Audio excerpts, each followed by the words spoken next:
Long ago, there was a dusty road that stretched from Jerusalem down to Jericho. Travelers often feared it, for thieves and wild animals hid among the rocks and shadows.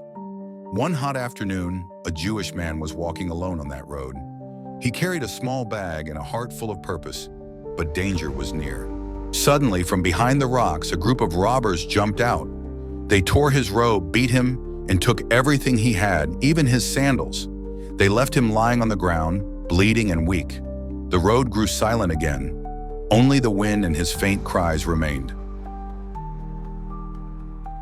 After some time, a priest came walking down the same road.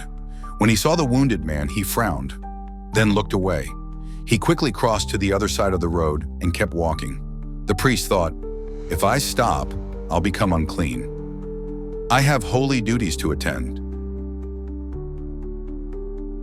Soon after, a Levite, a man who worked in the temple, came along.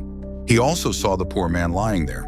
He slowed down for a moment, looked at him, but then he too crossed to the other side and hurried away. Then came a man from Samaria, a Samaritan traveler. Now Samaritans and Jews did not get along. They were enemies. But when the Samaritan saw the wounded man, his heart was filled with compassion. He rushed to him, poured oil and wine on his wounds, and bandaged them gently.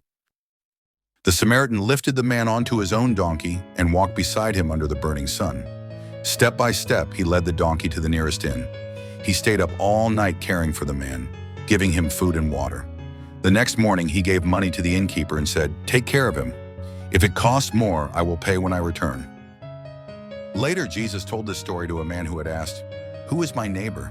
Jesus smiled and said, "Which of these three do you think was a neighbor to the man who was hurt?" The man answered, "The one who showed mercy." Jesus said, "Go and do the same." The Good Samaritan teaches us this: kindness has no boundaries. True love sees no race, no religion, no differences. Everyone in need is your neighbor. Be the Samaritan today.